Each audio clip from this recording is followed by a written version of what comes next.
Abre comigo a tua Bíblia, Isaías, no capítulo de número 27. A gente vai ler o versículo 1 e 2.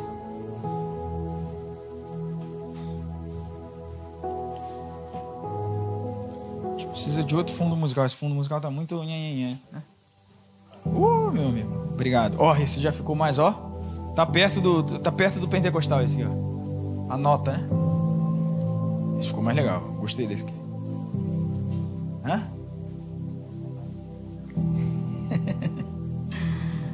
Isaías de número 27, versículo 1 e 2. Naquele dia o Senhor castigará com a sua dura espada grande e forte o dragão, serpente veloz, e o dragão, serpente sinuosa, e matará o monstro que está no mar. Naquele dia dirá o Senhor: cantai a vinha deliciosa.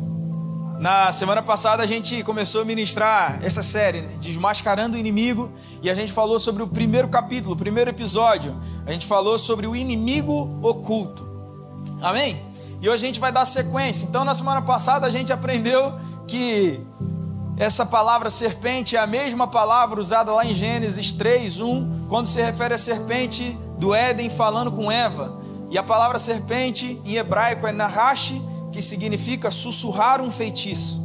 Foi isso que falamos na semana passada. E a principal característica desse espírito maligno, o espírito de Leviatã, é sussurrar um feitiço aos pés do ouvido, né?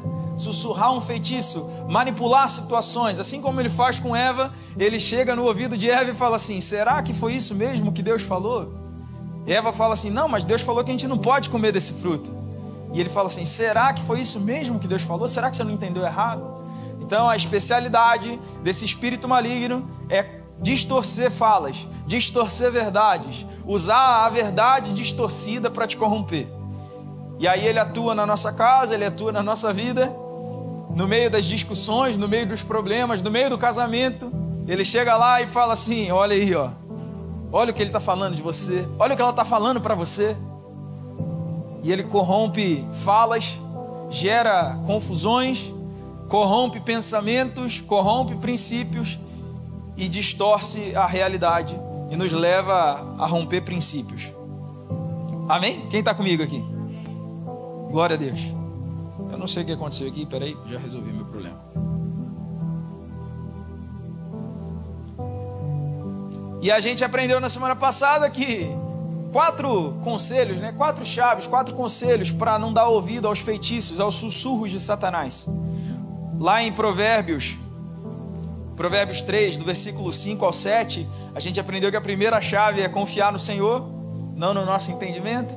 A segunda chave é reconhecer que Ele é quem endireita os nossos caminhos, é o Senhor. A terceira chave, buscar a sabedoria de Deus, porque a nossa sabedoria falha. E a quarta chave, temer o Senhor e se afastar do mal, parar de cortejar com o pecado, parar de cortejar com o errado. E continuando nesse estudo, hoje a gente vai falar um pouquinho sobre o trono do orgulho. Olha lá, o trono do orgulho. Desmascarando o inimigo, o trono do orgulho. Uma das maiores heresias, também falamos um pouquinho na semana passada, uma das maiores heresias que a igreja enfrenta nesse século, ou nesses últimos anos, nos últimos séculos, se chama o humanismo. O humanismo, ele nasce lá na Idade Média, quando a sociedade, o homem, ele começa a olhar e falar assim: não, o centro de tudo eu acho que não é Deus. Ele começa a se afastar do teocentrismo e entrar no antropocentrismo. Ele começa a colocar o homem como centro de todas as coisas. Esse movimento, ele gera em nós a certeza de que o homem é o centro de tudo. E esse movimento, ele entrou na igreja com força. Então você vai ouvir pregações em que, não, o centro de tudo é o homem é o ponto fraco de Deus. Meu lindo, você é o amado. Enquanto na verdade o centro de tudo é Deus. O centro da criação é o próprio Deus, porque a partir dele tudo foi criado. Amém? E esse movimento, ele começa a gerar um orgulho em nós de sermos humanos. Nós temos orgulho disso. O homem tem orgulho disso. E é sobre esse orgulho que eu quero falar com você hoje. Uma característica desse espírito maligno chamado Leviatã é o orgulho. Ele é o rei dos orgulhosos. Jó 41, versículo 34 diz assim: o Leviatã olha com desprezo tudo o que é alto. Presta atenção no texto, ó. O Leviatã olha com desprezo tudo o que é alto, porque ele se sente maior do que todas as coisas. Ele é rei sobre todos os orgulhosos. Leviatã é o rei dos orgulhosos. A palavra hebraica aqui para orgulho é shahat. Shahat significa arrogância, pavonear-se. Quem sabe o que é pavonear? Nem ideia? Pavonear é o movimento que o pavão faz. Ele tem aquela cauda bonita, né? Ele abre aquela cauda e é magnífico, o jogo de cores é único. E ele abre aquela cauda para se mostrar para a fêmea e para os adversários. Então, orgulho é pavonear-se. Orgulho é pegar e se mostrar para os outros, é fazer algo para chamar atenção, seja para conquistar alguém ou para afrontar alguém. Isso é orgulho. O orgulho é se achar o rei de tudo, o rei do pedaço, olhar para as coisas de cima, sempre com o olhar acima da média. O espírito de Leviatã olha para as coisas altas e se acha rei sobre elas, se acha maior do que elas. E no texto de Jó 41 vai descrever o ser Leviatã, né? E ele mais se parece com um crocodilo. Alguns vão dizer que é um monstro marinho, outros vão dizer que é um dragão, mas ele mais se parece como um crocodilo gigante. Ele tem uma couraça impenetrável, se arrasta na lama, dentes fortes, e ele mais se parece um crocodilo. E é curioso você pensar no crocodilo, a figura do crocodilo. Aqui a gente está num lugar bom de falar sobre o crocodilo, né? Crocodilo, ele é um animal orgulhoso. Você sabia que o crocodilo não tem pressa em caçar? Porque ele domina as águas. Aonde ele está, ele domina. Então ele não tem pressa. Ele fica paradinho na água. Você pode entrar dentro de um lago desse aqui da Flórida. Dificilmente você vai achar um crocodilo lá. Você vai achar um jacaré. Crocodilo você vai achar na água salgada. Você vai entrar na água e ele vai estar lá dentro e você nem sabe. Você nem percebe a presença dele. E ele se mantém calmo, frio, devagar. Quanto mais velho, mais experiente ele é. Ele economiza energia. Na hora certa ele dá o bote. E eu vou falar para você, é impossível sair sozinho. Porque a mordida do crocodilo é a mordida mais forte do mundo. Você sabia? De todos os animais, o crocodilo tem a mandíbula mais forte do mundo. Então você vai ver histórias aí, né? Que a pessoa tá lá no caiaque. Teve uma história, a mulher estava no caiaque e o crocodilo pega ela. E o marido não teve como fazer nada.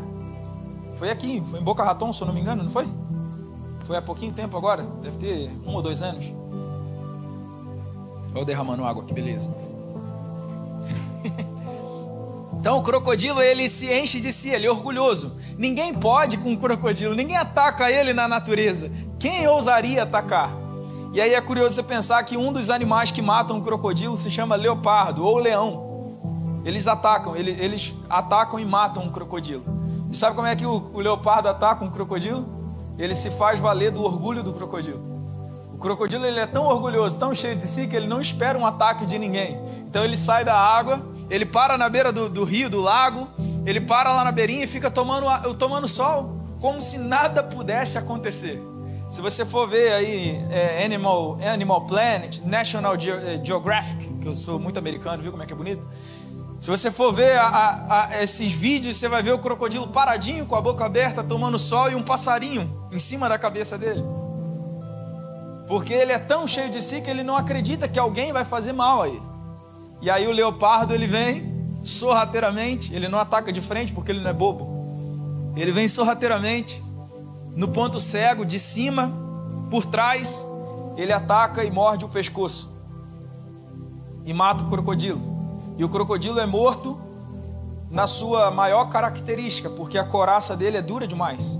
O couro do crocodilo é muito forte. Por isso que ele acha que é impenetrável. mas ele morre ali, com a sua maior característica. A couraça não é impenetrável. E ele morre pelo orgulho. E é engraçado, né? Porque se você pensar, o orgulhoso é assim. O orgulhoso geralmente morre pelo maior motivo do seu orgulho. Às vezes ele acha que é forte demais, igual Sansão, e morre porque achava que não seria derrotado.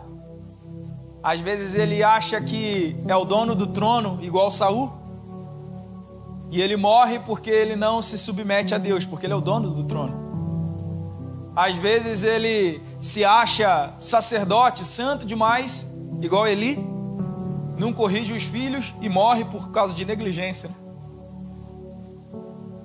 Às vezes ele se acha bonito e preparado demais, igual Absalão, e morre por agarrado, o cabelo agarra na árvore. A coisa mais linda que tinha em Absalão era o cabelo, e é o que vende ele no final da história. Então, geralmente, o orgulhoso morre na sua melhor característica, naquilo que ele mais se acha. É aí que ele morre. A palavra diz em Tiago 4, versículo 6, que Deus resiste ao orgulhoso.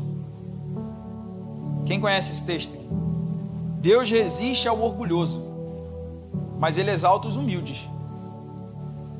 Honra o humilde, mas o orgulhoso ele rejeita, resiste. E eu queria deixar algumas características dos orgulhosos para você. Se você se identificar ou identificar alguém, por favor, fique em silêncio, não fale nada.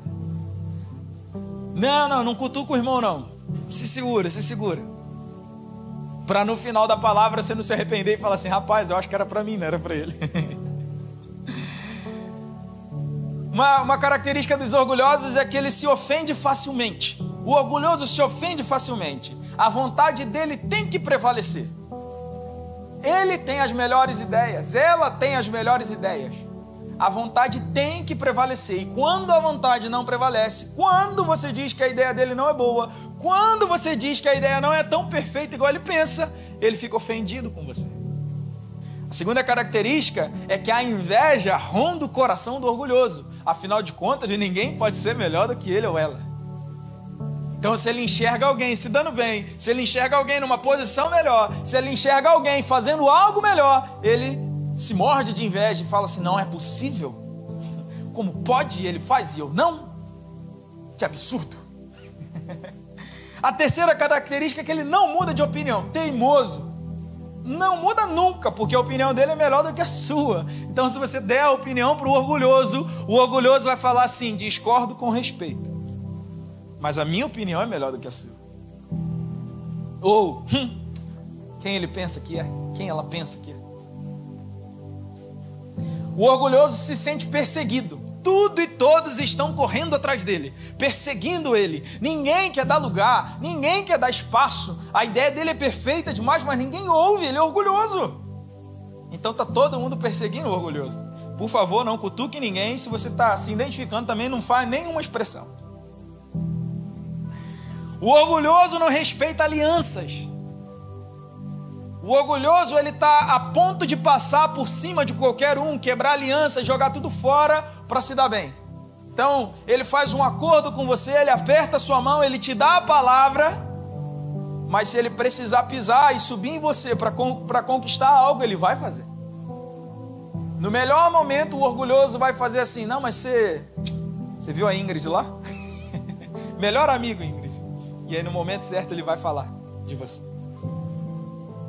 O orgulhoso, ele salta de lugar em lugar. Ele nunca fica num lugar só, porque aquele lugar não valoriza ele o suficiente, ela o suficiente. Então ele está sempre saltando de igreja em igreja, de trabalho em trabalho, de casamento em casamento, de casa em casa, de amizade em amizade.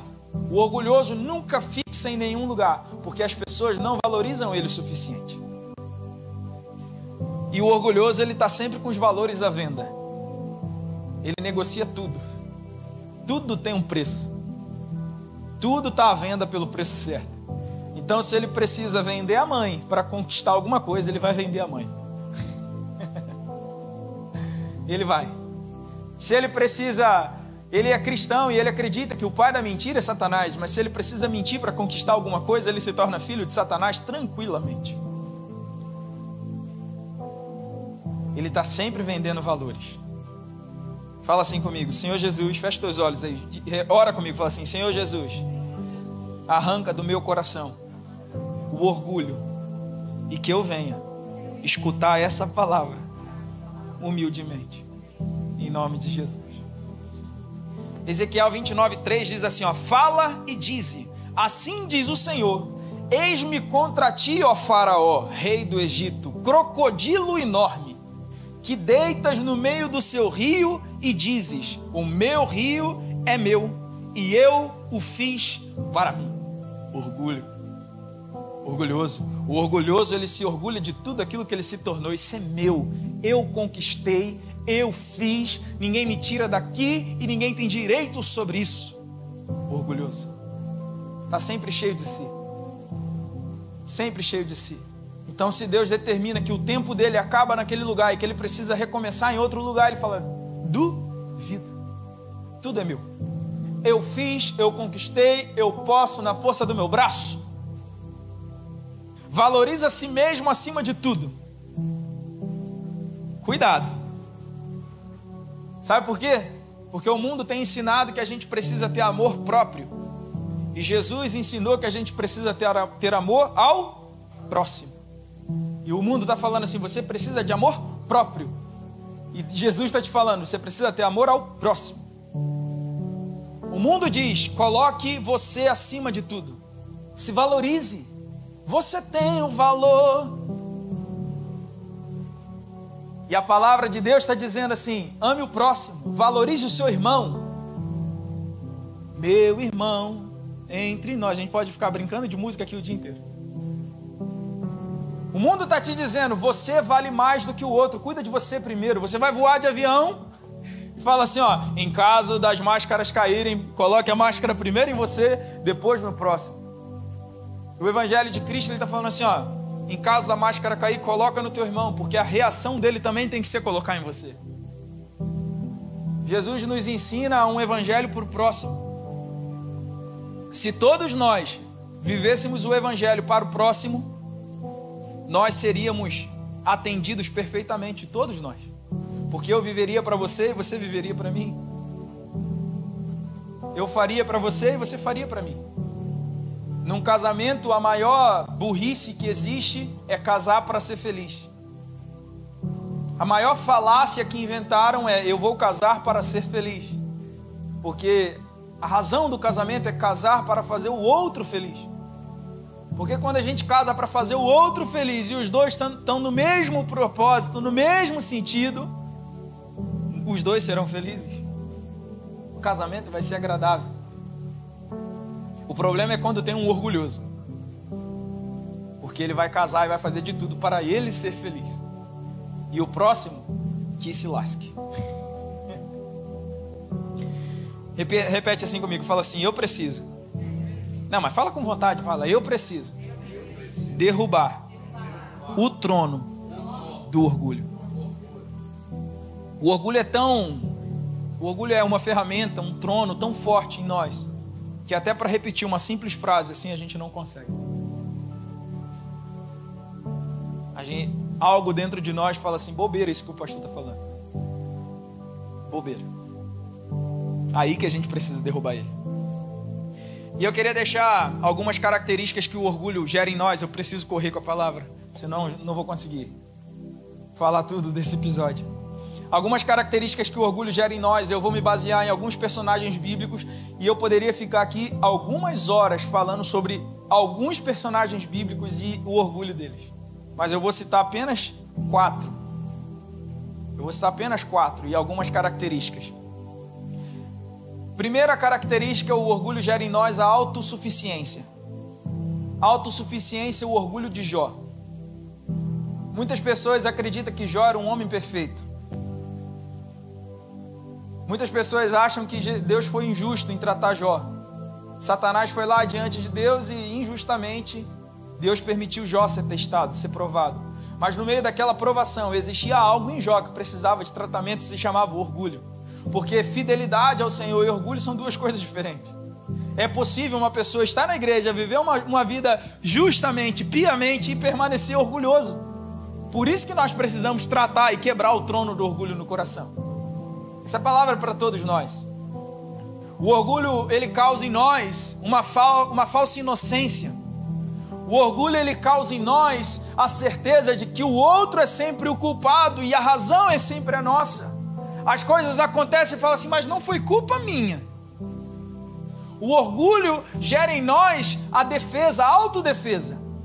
No primeiro sinal de algo errado, algo saiu do controle, alguma coisa errada aconteceu, a primeira resposta do orgulhoso é: isso foi culpa dele. É a síndrome de Adão. Foi a mulher que tu me deste. Não foi nem eu que escolhi ela. Ou seja, a culpa é tua, não é minha. É Jó. Tá acontecendo um monte de coisa na vida de Jó, tá? E aí os amigos chegam para conversar com ele, parece que mais piora a situação, porque quando a gente está mal, a gente atrai gente mal também. E aí os amigos chegam para aconselhar, para conversar com Jó, e começa a falar com Jó, e Jó começa a se justificar para eles e falar assim: olha, eu sou inocente, eu sou justo, Deus está procurando razões para fazer esse mal para mim, porque não existe mal em mim. Vai ler a história de Jó, é isso que ele fala. Ele fala que Deus está maquinando mal contra ele, que Deus está procurando alguma razão, porque não existe nele. A história de Jó é poderosa, você conhece bem ela. Jó era tão bom, tão inocente, tão puro, tão justo, que ele fazia sacrifícios para que Deus perdoasse o pecado dos filhos. Mas você não vê falando que ele sacrificava para perdoar o pecado dele, porque ele se achava sem pecado. Se a gente for nessa história pensando dessa forma, eu até me pergunto, bota a Bíblia, eu até me pergunto, será que Jó não era o homem mais justo? Será que não era Jó que deveria ter morrido na cruz então? Já que ele era tão puro, tão justo, tão perfeito. Sendo que a própria palavra vai dizer que todos pecaram. Através de um homem chamado Adão, todos pecaram. E destituídos estão da glória de Deus. E aí Jó, capítulo 34, Deus coloca um homem no meio dos 3 amigos lá. Ele tinha 3 amigos que só estavam falando nada com nada. E aí um homem se levanta, um quarto homem chamado Eliú, um parente distante de Jó provavelmente. Eliú, ele se posiciona e ele fala para Jó assim: olha, eu vou te falar umas verdades e você abaixa a tua bola e me ouve. Me escuta, porque eu vou te falar algo agora. E ele era educado, que ele fala assim: vocês são tudo mais velho que eu, mas agora vocês vão ouvir, porque a sabedoria não vem pela idade, a sabedoria vem pelo sopro do Espírito. São as palavras de Eliú. E ele fala para Jó assim, ó, Jó, capítulo 34, versículo 5. Porque Jó disse: sou justo, e Deus tirou o meu direito. Apesar do meu direito, sou considerado mentiroso. A minha ferida é incurável, embora não tenha cometido pecado nenhum. Eliú está falando assim: Jó, você está falando que você não pecou, que você não tem erro, que Deus te tirou o teu direito, Deus está te causando mal porque Ele é mal. É isso que você está falando, Jó. Você está se colocando acima de Deus. Autossuficiência. A autossuficiência nos leva a pensar que nós somos mais do que nós somos.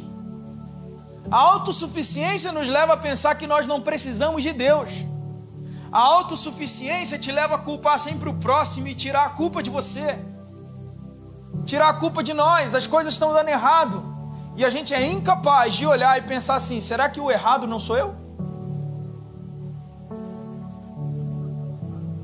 O casamento não vai bem, relacionamento com os filhos não vai bem, trabalho não vai bem, as amizades não vão bem, a igreja não vai bem, e a gente olha e fala assim: a culpa disso é do pastor, a culpa disso é do marido, a culpa disso é da esposa. Não, os filhos não estão bons, a culpa disso é desses meninos. Esses meninos não tem jeito, pastor, nasceu assim. É aquele trabalho, ó chefe ruim que eu tenho. Sempre a culpa é do próximo, nunca é nossa, porque nós somos autossuficientes. O orgulho, ele nos leva a crer que nós somos mais do que nós somos. Dignos demais para errar. Bons demais para sofrer.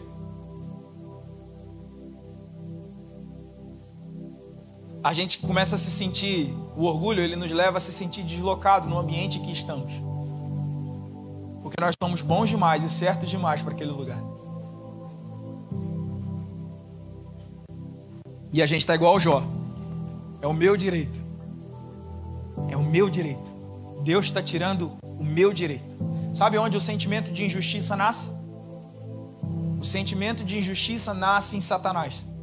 Quando ele olha para o trono e fala assim, é o meu direito. E eu posso colocar o meu trono acima de tudo, igual ao Altíssimo. Por que não? Porque eu não posso. É aí que o sentimento de injustiça nasce. E ele fala assim, é o meu direito. Por que não? Sou autossuficiente. Então fala assim, Senhor Jesus, quebra a autossuficiência em mim. Mas, para a gente fechar aqui, Jó, né? Jó foi um cara legal. Essa é a verdade. Jó, ele tem essa experiência de quebrar o orgulho. Deus se apresenta para Jó, Deus fala com ele diretamente. Deus se apresenta num redemoinho e começa a falar com ele. Fala assim, onde você estava? Quando eu estendi as nuvens no céu, quando eu coloquei as estrelas, onde você estava? Que perfeito você é. Aqui você não estava. Deus começa a falar para ele, você não é ninguém sem mim. Tudo que você tem é a minha vontade. Tudo que você tem é a minha soberania. E aí Jó vai lá em Jó 42, do versículo 1 ao 6 e fala assim, então Jó respondeu ao Senhor e disse, bem sei que tudo podes e nenhum dos teus planos podem ser frustrados. Tu perguntaste, quem é este que sem conhecimento encobre os meus planos? Na verdade, falei do que eu não entendia, coisas que são maravilhosas demais para mim, coisas que eu não conhecia. Disseste, escute, porque eu vou falar, farei perguntas e você me responderá. Eu te conhecia só de ouvir, mas agora os meus olhos te veem. Por isso me abomino e me arrependo no pó e na cinza. Então Jó, ele reconhece que ele não é autossuficiente. A autossuficiência é a primeira característica do orgulho. A segunda característica do orgulho é a ambição. A ambição foi o orgulho de Absalão.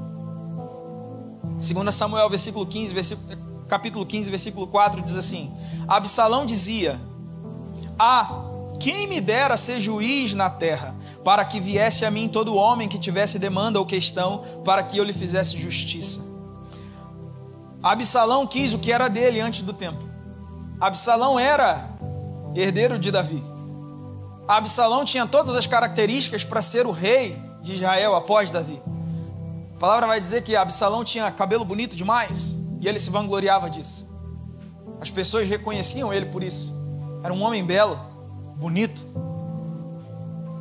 E Absalão, você vai ver que quando ele começa a conspirar contra Davi, ele para na entrada da cidade, começa todo aquele que vem falar com Davi, ele para, aperta a mão, abraça, fala, meu amigo, se eu pudesse eu resolveria seu problema, você fica aí levando esse negócio para o rei nem está te dando confiança, o rei nem sabe resolver. Se você for ver as características de Absalão, ele era um líder nato, as pessoas gostavam dele, carismático, ele começa a convencer as pessoas de que ele era o cara certo para isso. Mas ele queria ser exaltado antes do tempo. Existe toda uma história por trás? Existe. Existem razões e motivos que levaram ele a isso? Existe. Mas ele era orgulhoso. Ele queria viver aquilo que era direito dele antes do tempo. Ambicioso. Ele olhava para o trono e desejava o trono. Desejava poder. Desejava o lugar do pai. Ele não estava disposto a esperar o tempo. O orgulhoso, ele não espera processos. O orgulhoso não aceita esperar. O orgulhoso não aceita tratamento. O orgulhoso não espera processo. Diz que tinha um pastor de ovelha novo e ele estava cuidando das ovelhas.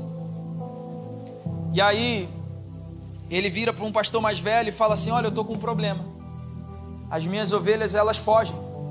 As minhas ovelhas, elas não me obedecem. Minhas ovelhas, eu vou falar com elas, elas me atacam. E o pastor mais velho fala assim, faz um negócio. Você vai fazer um aprisco de um lado e um aprisco do outro lado. Você vai fazer um cercado de um lado, um cercado do outro lado. No meio você vai botar um corredor. E você vai deixar as ovelhas passarem por esse corredor. Uma a uma. Quando elas passarem, você vai pegar o seu cajado e vai dar uma cajadada bem no focinho dela. E o pastor mais novo fala assim: você está louco? Eu vou bater nas minhas ovelhas? Faz isso. Faz isso que você vai entender. E o pastor, ele decide fazer. Aí vinha passando as ovelhas, ele pegava o cajado e pum, no nariz da ovelha. A ovelha abaixava a cabeça e ia chorando para o lugar dela. E aquilo estava cortando o coração do pastor mais novo. Uma a uma ele batia, as ovelhas abaixavam a cabeça e ia chorando para o seu lugar. De repente ele bate em uma e quando ele bate, era um lobo que tinha comido uma ovelha e estava vestido na pele. E esse lobo vai e ataca ele. Ele mata o lobo. E aí estava explicado do porquê as ovelhas estavam inquietas, por que as ovelhas estavam sempre fugindo. Porque no meio daquelas ovelhas tinha um lobo. O orgulhoso.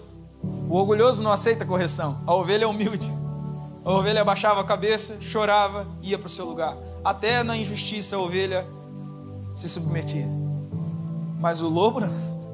O orgulhoso, ele não aceita processos. O orgulhoso, ele não aceita correções. O orgulhoso não aceita ser tratado. O orgulhoso está sempre cheio de si, cheio de razões. O Leviatã sussurra no ouvido do orgulhoso assim: ó, você merece, é o seu direito. Por que não? Ele olha e faz comparações e fala assim: se eu estivesse no lugar dele, se eu estivesse no lugar dela, eu faria diferente, eu faria assim, assim, assim. Tem sempre uma solução para o problema dos outros. O orgulhoso. Ele olha para os outros em posições de destaque e fala assim: como é que pode? Está lá. Não tem nenhum preparo para isso. Absalão, ele termina preso pelos cabelos, né?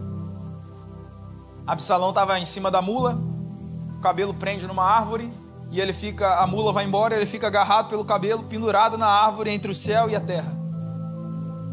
Engraçado, né? Imagina a cena. Absalão agarrado pelo cabelo numa árvore, pendurado, preso entre o que ele queria ser e o que Deus não permitiu que ele fosse. Provérbios 16:18 diz assim: antes da ruína vem a soberba, e o espírito orgulhoso precede a queda. Então cuidado com a ambição, porque quem é ambicioso demais acaba pendurado entre o céu e a terra. Terceira característica do orgulhoso: autoconfiança. O orgulho de Sansão. Sansão, o grande juiz. Sansão era Marvel.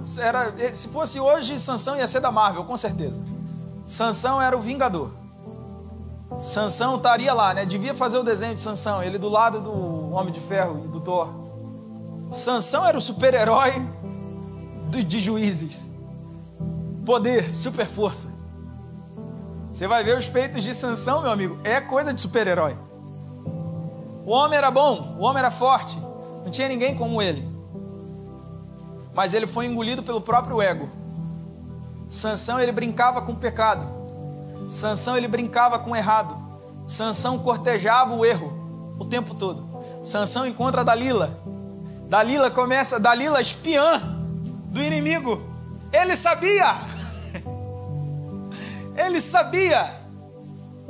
Dalila ficava assim: ô Sansão, qual é a raiz da tua força? E ele falava assim: se fizer trança nos meus cabelos, eu perco as minhas forças. Aí ela fazia tranças, ele adormecia. Quando ele acordava, ela acordava, ele falava: os filisteus vieram te matar. E ele levantava e matava todo mundo. Se me amarrar com cordas. Aí ela amarrava com cordas. Olha, os filisteus vieram te matar. Ele rompia as cordas e matava todo mundo. O orgulho de Sansão era tão grande, que ele perde a presença de Deus e nem percebe.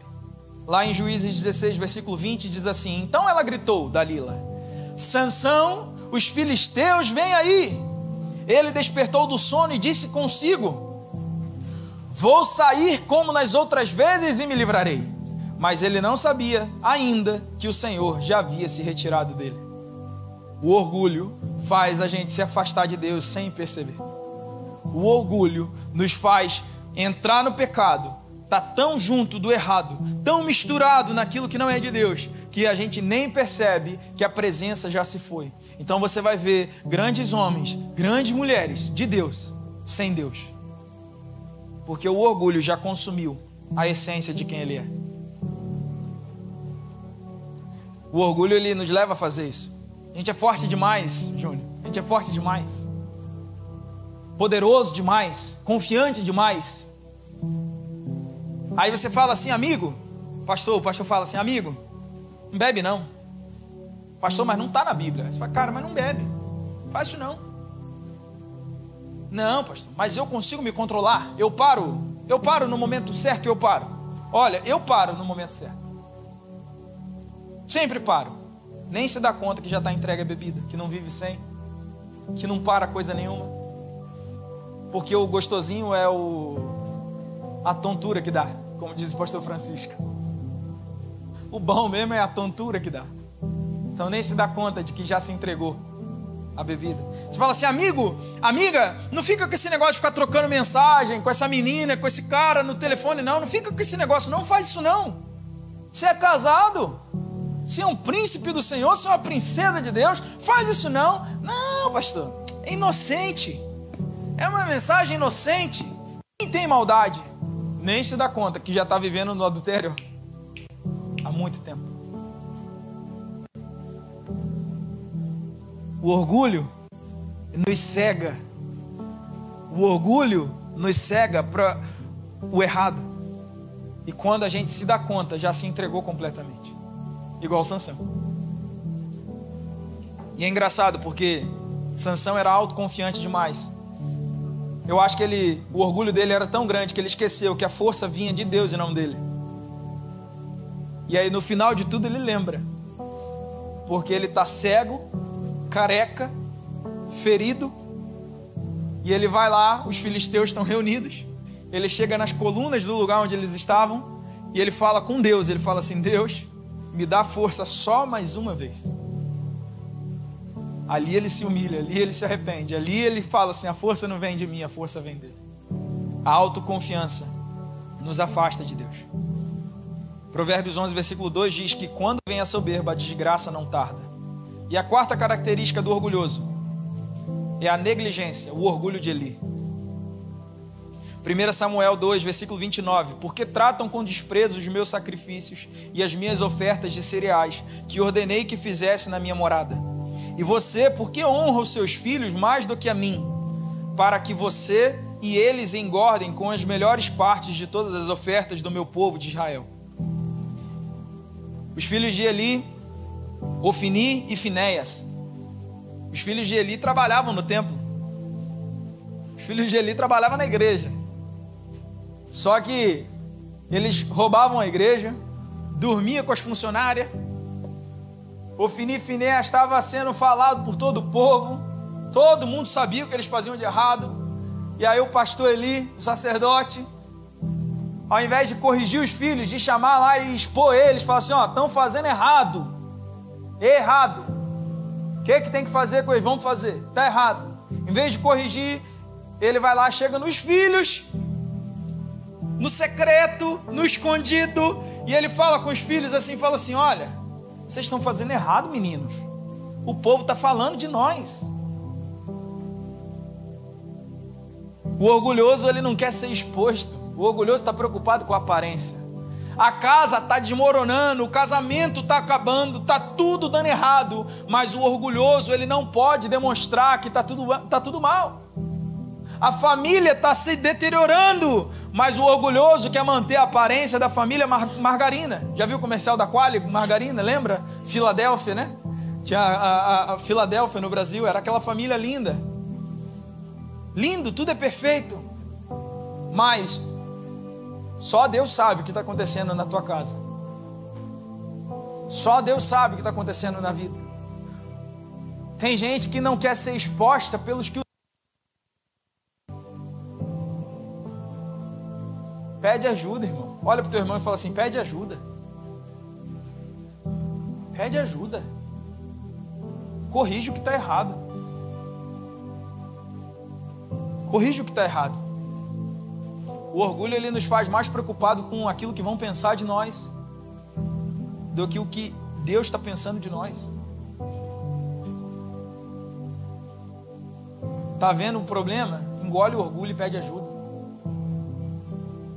Está errando, está pecando e não consegue sair desse pecado. Engole o orgulho e pede ajuda. Engole o orgulho. A gente faz um processo de aconselhamento, e se você ainda não fez, eu quero fazer com você. A gente tem uma fichinha. Nessa fichinha a gente ora. A gente tem uma fichinha lá para ir marcando algumas coisas, e a gente ora no final daquilo tudo. E ali você expõe algumas coisas. Ali você coloca algumas coisas que já fez, já viveu. A gente ora quebrando aquelas coisas. E eu já fiz algumas vezes. Eu já fiz algumas vezes ela com o pastor Edson. Mas a primeira vez eu nunca esqueço. Porque ele me deu a ficha e falou assim: amanhã você traz, a gente ora, preenche lá em casa, com calma, e a gente ora. Eu falei, tá bom. Isso levou 3 meses. Esse amanhã levou 3 meses. Todo dia eu encontrava ele. Todos os dias ele me perguntava e falava assim: cadê a ficha? Eu falava: não, esqueci. Não, estou fazendo. E aí um dia, Deus me constrangeu, o Espírito Santo me constrangeu, eu peguei a ficha, fui para a igreja, sentei na frente dele com aquela ficha e falei assim: eu não consigo. Eu tenho vergonha de preencher essa ficha. Eu tenho vergonha. Porque o orgulho, ele tem mais medo da vergonha do que do pecado. O orgulhoso tem mais medo da vergonha do que do pecado. Aí a gente orou, eu sentei na frente dele e falei assim: eu vou fazer na sua frente, porque na sua frente eu não tenho para onde fugir. E aí eu preenchi tudinho e a gente orou no final. Então para com esse medo da vergonha. Amém? E eu vou orar com você. O problema do orgulho que negligencia as coisas, os problemas negligenciados, geralmente quando eles vêm à tona, eles vêm já em fase terminal. Quando os problemas de Eli vêm à tona, os filhos morrem e ele também. Se ele tivesse tratado lá atrás. Se ele tivesse tratado lá atrás. Eu quero deixar 3 chaves para a gente orar, mas prometo para você que é bem rápido, são só 3 chaves.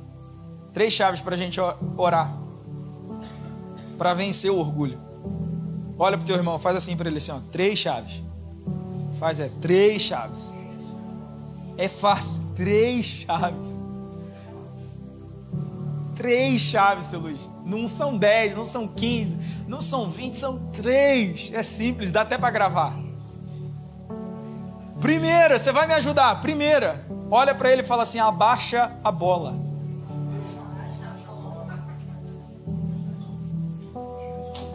Primeira chave é humildade. Primeira chave é humildade, abaixa a bola.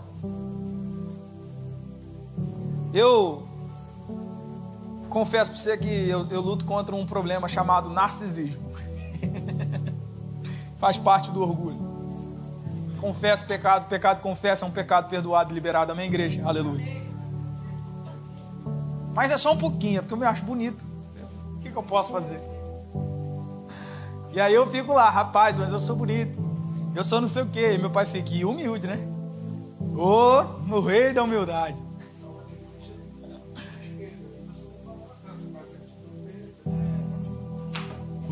Você sabe a síndrome de Narciso? A história do narcisismo, síndrome de Narciso, vem de um mito. Narciso, ele se achava tão bonito. Narciso, ele não conseguia se apaixonar por ninguém. Ninguém era suficiente para ele. E aí um dia ele vai beber água e ele se apaixona pelo próprio reflexo. E ele fica ali e morre ali. E naquele lugar nasce uma flor, e é a flor de Narciso. E daí Freud cria o narcisismo. Narciso. Tem gente que está assim, apaixonado pelo próprio reflexo. Ei, Deus te chamou para ser humilde, abaixa a bola. O orgulhoso se acha demais, é por isso que ele não aceita correção, é por isso que ele não aceita outras pessoas comandando algo. Seja humilde. Filipenses 2, versículo 7 e 8 diz assim: pelo contrário, está aqui falando de Jesus, tá? Pelo contrário, ele se esvaziou, assumindo a forma de servo, tornando-se semelhante aos seres humanos, e reconhecido em figura humana, ele se humilhou, tornando-se obediente até a morte, morte de cruz. C.S. Lewis vai dizer que humildade não é pensar menos de si mesmo, mas é pensar menos em si mesmo. Vou repetir para você: humildade não é pensar menos de si, mas é pensar menos em si. Jesus não deixou de ser Deus, simplesmente ele abriu mão disso para te servir.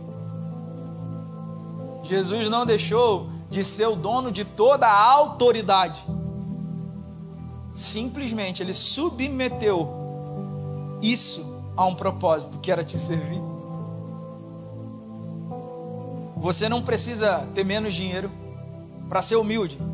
Você não precisa ter menos dinheiro para ser humilde. Você não precisa ter menos habilidades.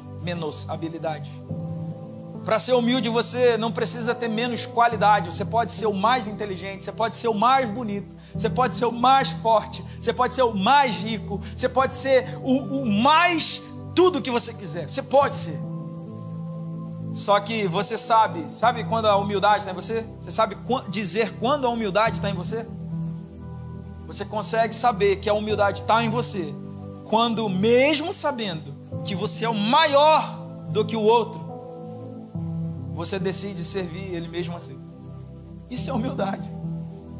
Humildade é saber que você é maior do que o próximo, mas você decide servir ele da mesma forma. O maior de todos, Jesus, se entregou por nós. O maior de todos lavou os pés dos discípulos. Porque maior no reino de Deus é aquele que serve. Quanto maior, mais serviço.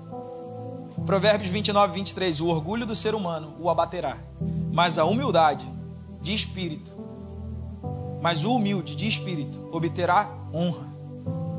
Então seja humilde. Olha para o teu irmão e fala assim: abaixa a bola. Segunda chave: arrependimento. O orgulhoso não se arrepende, porque ele nunca erra, lembra? Atos 3, versículo 19 e 20. Portanto, arrependam-se e se convertam, para que sejam cancelados os seus pecados, a fim de que a presença do Senhor venham tempos de refrigério.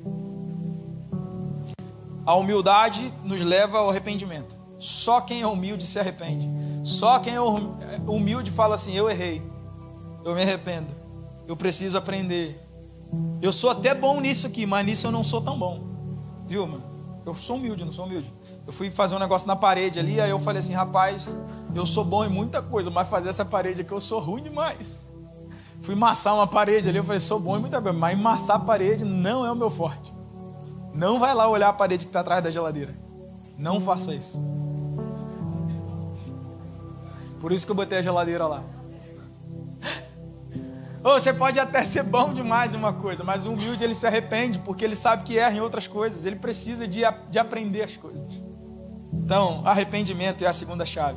Jó 42, versículo 5 e 6. Eu te conhecia só de ouvir, mas agora os meus olhos te veem. Por isso me abomino e me arrependo no pó e na cinza. Jó antes estava com orgulho. Jó estava achando que não estava errado em nada. Jó antes estava achando que era digno de tudo, porque ele era digno, simplesmente por se achar, porque faltava humildade. Mas aí quando ele entende que ele estava sendo orgulhoso, que ele precisava de humildade, a humildade gera nele arrependimento. E ele fala assim: agora eu te conheço de ouvir falar, agora eu te conheço de ver. Agora eu te conheço de ver, não só de ouvir falar. Por isso eu me arrependo no pó e na cinza. E aí quando Jó se arrepende, ele ora pelos amigos e todo o mal acaba. Quando Deus consegue tratar em nós o orgulho, quando nós permitimos o tratamento, quando nós entendemos o orgulho, o mal acaba. Pastor, mas eu estou vivendo o deserto nunca acaba. É porque aquilo que está sendo tratado ainda não foi entendido. O orgulho ainda está presente. Está se achando digno demais, justo demais, bom demais. Terceira chave, para a gente acabar e orar. Marcos 11, 25 e 26. E quando estiverdes orando, se tendes alguma coisa contra alguém, perdoai, para que vosso Pai Celestial vos perdoe as vossas ofensas. Mas se não perdoardes, também vosso Pai Celestial não vos perdoará as vossas ofensas. A terceira e última chave é o perdão. Porque quem não tem problema de orgulho, perdoa. Só o orgulhoso retém perdão. A pessoa orgulhosa, ela não perdoa os outros. Ela é boa demais para isso. Ela não consegue engolir o rancor. O orgulhoso é rancoroso. E a gente já aprendeu e acabamos de ler que quando a gente retém perdão, só quem sai prejudicado somos nós mesmos. O outro está vivendo a vida dele. O outro está fazendo a vida dele uma maravilha. Mas nós estamos carregando aquele rancor. Você está carregando o rancor. Você está carregando aquele edifício, aquele prédio. Ele alugou uma sala dentro da tua cabeça. E está lá aquela sala com o nome dele na porta. E você carregando aquilo que ele fez, aquilo que ela fez. Não perdoa, não deixa, não solta. E a pessoa está vivendo a vida dela. Ela está lá, curtindo. E cada vez mais o ódio corrói o coração. Porque você olha e fala assim, não é possível. Me fez tanto mal e agora está vivendo como se nada tivesse acontecido. Isso se chama orgulho. Vou te ensinar algo para a sua vida inteira. E eu gostaria que nesse momento você deixasse o orgulho de lado, porque eu sou mais novo que você provavelmente. Mas eu vou te ensinar algo para a vida inteira, que eu aprendi há pouco tempo. Esteja sempre pronto para pedir perdão. Sempre. Mas que nunca seja necessário você liberar perdão para alguém. Esquisito que eu falei?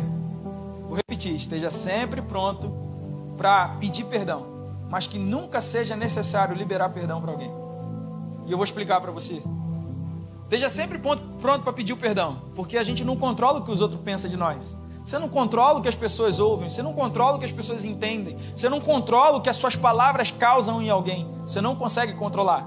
Então quando a pessoa chegar para você e falar assim, você me machucou, aí você vai falar assim, me perdoa. Não foi a intenção do meu coração, me perdoa. Amém, glória a Deus. Que seja simples você liberar, você liberar essa palavra e falar assim, me perdoa. Eu acho que eu errei. Mesmo quando você acredita que não errou. Mesmo quando você acredita que é uma injustiça, que a pessoa interpretou mal. Você vai lá e me perdoa. Não foi a intenção do meu coração. Agora, que nunca seja necessário você liberar perdão, porque só libera perdão quem carrega a mágoa. Defende as pessoas, releva as pessoas. Só fica carregando esse negócio e precisa liberar perdão quem fica carregando a mágoa. A pessoa fez algo com você e você fala assim, não deve ser o bom dia dela não, deve ser o dia mau. Deixa pra lá. Quem se machuca é gente que já é machucada. Então que não seja necessário liberar perdão. Quando as coisas acontecerem, deixa passar, deixa pra lá. Só é ferido quem está com orgulho baixo, quem está com o escudo baixo. Só é ferido quem tem orgulho grande. Feriu meu orgulho, feriu quem eu sou. Machucou, as palavras me machucaram. Só se machuca quem deixa machucar. Então deixa passar, deixa ir embora. Nunca que não seja necessário você ficar liberando perdão. Que o perdão seja automático. Já perdoa no instante, no momento. As coisas aconteceram, você fala assim, está perdoado em nome de Jesus, segue a vida e vai. Amém? Olha para o teu irmão e fala assim, está perdoado em nome de Jesus, segue a vida e vai. Vamos ficar de pé no lugar, vamos orar. Quem retém perdão faz mal para si mesmo. Amém, são 00:10. Olha lá. 00:10, hein? Está na hora da oração. Bom que agora eu posso pregar até 12:00. Anota essa frase aí no teu coração, se você quiser anotar, anota num caderno. O orgulho é o trono onde Leviatã se assenta, mas a humildade é o altar onde Deus reina. O orgulho é o trono onde Leviatã se assenta, mas a humildade é o altar onde Deus reina. Então seja humilde, que a gente destrone o orgulho. Amém? Glória a Deus. Provérbios 22, versículo 4. A recompensa da humildade e do temor do Senhor são riquezas, honra e vida. Quem quer essa recompensa? Eu quero. Riqueza, honra e vida. Graça e paz, família, eu sou o pastor Felipe Almeida, estou passando por aqui para te deixar aquele abraço. Queria te agradecer por você ter assistido esse vídeo, espero que essa palavra tenha tocado o teu coração e venha transformar a sua vida. Olha, você não pode esquecer, se inscreve no canal, curte esse vídeo, manda ele para alguém, porque vai abençoar a vida de alguém, eu tenho certeza. E mais, por aqui em algum lugar na tela está aparecendo um vídeo, clica nele, assiste, entra no canal, olha as outras pregações, porque eu tenho certeza que vai valer a pena, tá bom? Muito obrigado, Deus te abençoe, fica na paz, um abraço.